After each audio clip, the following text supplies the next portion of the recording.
After 15 years of marriage, I thought I'd seen every side of my mother-in-law, Patricia. The disapproving glances at my career choices, the subtle digs about my parenting, the constant comparisons to her perfect daughter, Amanda. But nothing could have prepared me for the day she started being nice. It began 3 months ago with a phone call that left me staring at my cell phone in disbelief. "Margaret, darling," Patricia's voice dripped honey through the speaker. "I was just thinking about that delicious lasagna you made last Christmas. Would you share the recipe?" I nearly dropped my coffee. In 15 years, Patricia had never once complimented my cooking. In fact, last Christmas she'd made a show of only eating the sides Amanda had brought, claiming she had a sensitivity to my seasonings. "The lasagna," I managed to stammer. "Yes, dear, and while you're at it, why don't you and Michael come over for dinner this weekend? Bring Emma too, I miss my granddaughter."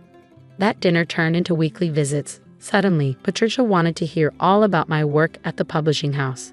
She asked Emma about her college applications.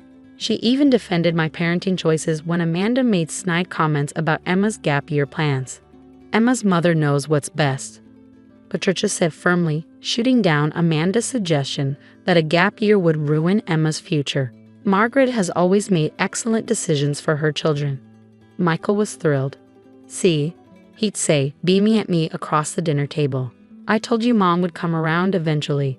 But something felt off. Years of emotional whiplash had taught me to be wary of Patricia's moods. "It's weird, right?" I confided to Emma one evening as we did the dishes. "The way she's suddenly being so supportive." Emma scrubbed a plate with unusual intensity. "Yeah, weird." Something in her tone made me look closer. My daughter's jaw was set in that familiar way that meant she was wrestling with something. "Emma, what aren't you telling me?" She shook her head. "Not yet, Mom. I'm still figuring something out. But just be careful, okay?" The strange dance continued through October and into November. Patricia called regularly, always eager to chat. She sent thoughtful little gifts, a scarf in my favorite color, a first edition of a book I'd mentioned loving. She even took my side in a family argument about Thanksgiving dinner. "Of course we'll have it at Margaret's house," she announced during Sunday dinner. "She's the best cook in the family." Amanda's face turned an interesting shade of purple. "But Mom, we always have it at your house." "Well, this year we're changing things up." Patricia patted my hand. "I'm sure Margaret will make it absolutely wonderful." I spent the next 3 weeks planning the perfect meal. Despite my lingering unease, part of me desperately wanted to believe that Patricia had finally accepted me. That after 15 years, she could finally see me as a daughter rather than an interloper who'd stolen her son. The morning of Thanksgiving dawned crisp and clear. I'd been up since 5, putting the turkey in and starting the sides. Emma came down early to help, but she seemed distracted, checking her phone constantly. "Everything okay, honey?" I asked as she nearly put salt instead of sugar in the cranberry sauce. "Fine," she said quickly, too quickly, just waiting to hear about something. Guests started arriving at 2. Amanda came first with her husband and 3 kids, making a show of checking the turkey to ensure it was done properly. Patricia arrived at 2:30, carrying a bottle of expensive wine and beaming at me like I was her favorite person in the world. "Margaret, the house smells divine." She hugged me tight. "I brought your favorite Cabernet. Shall I open it now?" I was heading to the kitchen to get a corkscrew when Emma's phone buzzed. She pulled it out, read something, and went pale. "Mom?" Her voice was tight. "Can you come here for a second?" "Honey, I need to." "Now, Mom. Please." Something in her tone made me follow her into the quiet of the study. She closed the door behind us, hands shaking slightly. "Get your coat and trust me, Mom," she whispered, glancing at the door. "We need to leave. Right now." "What?" "Emma, we can't just." "Please." Her eyes filled with tears. "I can explain everything in the car. But right now, I need you to trust me. Dad's going to meet us at Aunt Susan's in an hour. Your father. But he's not even here yet." "Because I told him to wait. Mom, please. Do you trust me?" I looked at my daughter, my brilliant, perceptive daughter who'd been watching and waiting and putting pieces together while I'd been blinded by hope. "Of course I trust you." "Then get your coat. I'll tell everyone you got an emergency call about Grandma Helen." 5 minutes later, we were in my car. Emma behind the wheel because my hands were shaking too badly to drive. As we pulled away from the house, I saw Patricia watching from the window, her face a mask of confusion. "Emma, what is going on?" She grabbed a manila envelope from her backpack and handed it to me. "Open it, but maybe wait until we're stopped at a light. You're not going to believe what Grandma Pat's been planning." My hands trembled as I opened the manila envelope at the first red light. Inside were bank statements, property records, and what looked like private investigator reports, all with my name on them. "I found these in Grandma Pat's study last week," Emma explained, her knuckles white on the steering wheel. "I was looking for stamps in her desk drawer when I knocked over a folder. These fell out." The first document was a detailed report on my maternal grandmother Helen's deteriorating health. Not the sanitized version we shared with family, but the real medical records, complete with doctor's notes about early-stage dementia. "How did she get these?" I whispered. "These are private medical records." "Keep reading," Emma said grimly.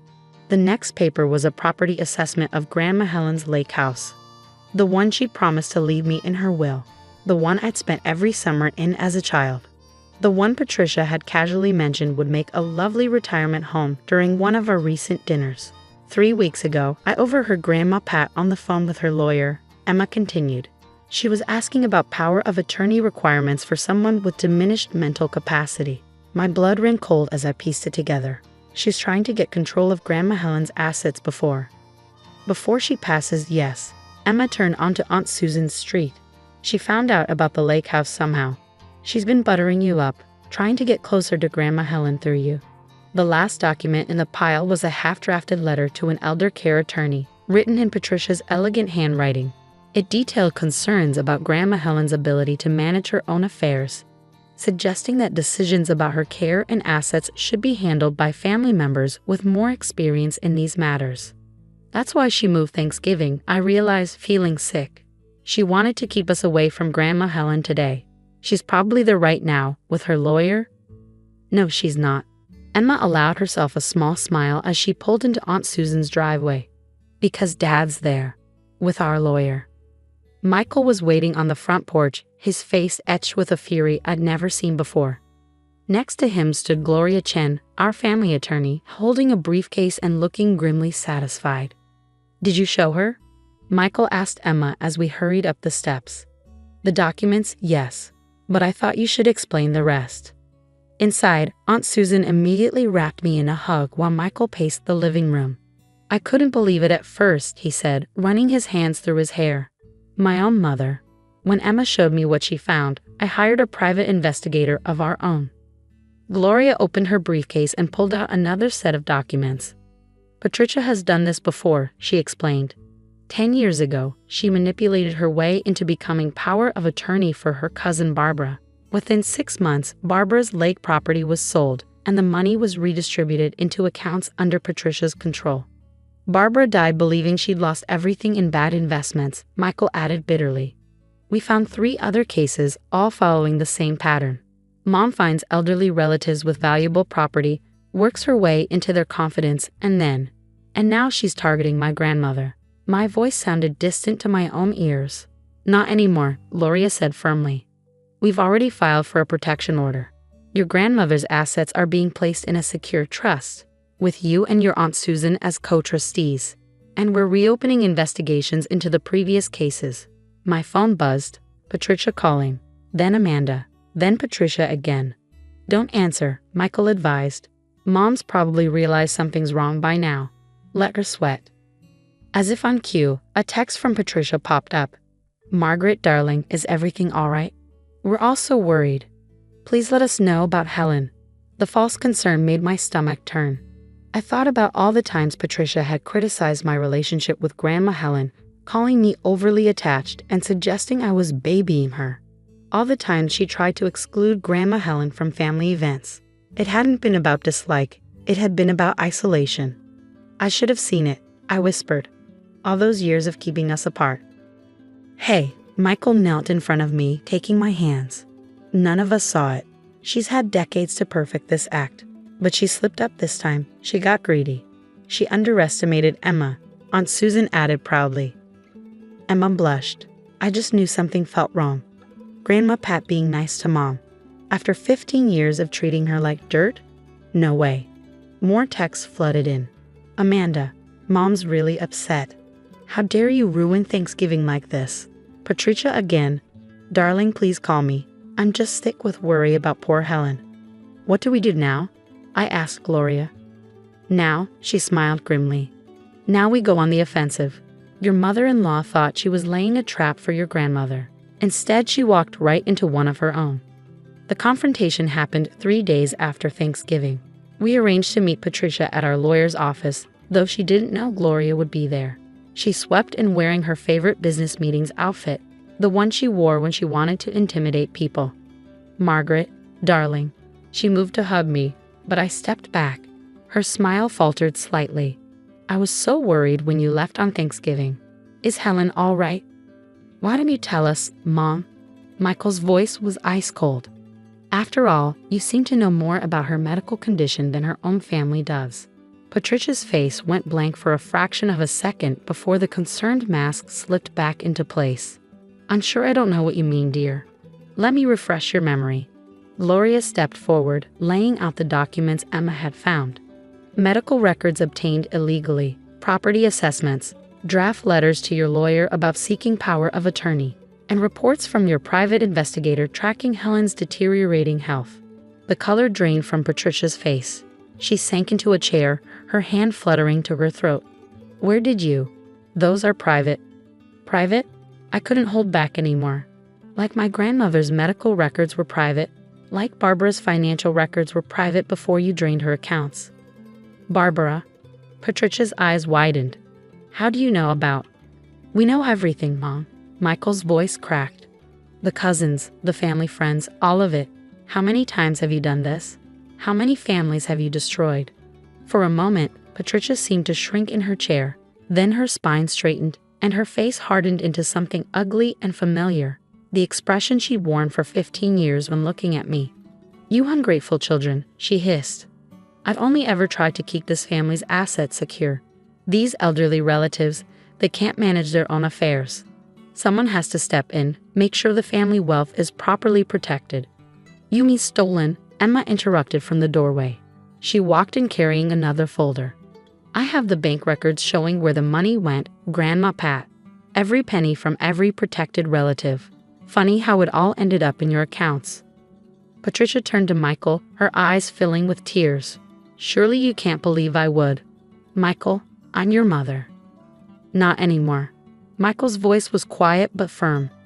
You have two choices, Mom. Either you sign these papers agreeing to stay away from Helen and her assets, or we take everything we found to the police. All of it, every case, every victim. You wouldn't dare. But her voice trembled. What would Amanda say? What would the family think? Amanda knows, I said softly. We sent her copies of everything this morning. She's been calling for hours, but not to defend you. She wants to know if her husband's aging parents are next on your list. That was the final blow. Patricia's shoulders slumped as the fight drained out of her. Without another word, she signed the papers Gloria placed in front of her. If you come near my grandmother or any of her assets, I said as she stood to leave, if you try to contact her or us in any way, these files go straight to the police. Do you understand? She gave me one last venomous look. I should have known you'd turn my son against me. You never belonged in this family. No, Mom, Michael said, taking my hand. Margaret and Emma showed us what real family looks like. They protected someone they love. You're the one who never belonged. After she left, Emma hugged us both. I've got to get back to campus, she said. Finals week starts Monday. Wait, I called as she reached the door. How did you know to start investigating? What made you suspicious? She smiled. Remember when I was little and you read me Nancy Drew mysteries? You always said the most suspicious thing is when someone changes their behavior completely. When Grandma Pat suddenly started being nice to you. Well, I just channeled my inner Nancy Drew. 1 year later, we celebrated Thanksgiving at the lake house. Grandma Helen sat at the head of the table, her mind clearer after we'd adjusted her medications. Aunt Susan carved the turkey while Emma told everyone about her first semester of law school. Michael's hand found mine under the table, squeezing gently. We'd heard through family gossip that Patricia had moved to Florida. and Amanda had cut contact after discovering her mother had been borrowing money from her children's college funds. Some days I felt guilty about breaking up the family, but then I'd remember Barbara and all the other victims of Patricia's schemes. "More pie, Margaret?" Grandma Helen asked, her eyes twinkling. "You always did make the best apple pie in the family." "Thanks, Grandma," I said, feeling the warmth of belonging, real belonging, wash over me. I learned from the best. As I looked around the table at my real family, the people who loved and protected each other without schemes or conditions, I silently thanked Patricia for one thing. Her sudden kindness had seemed so suspicious that it had set off Emma's warning bells. Sometimes I realized the worst people in our lives lead us to appreciate the best ones even more.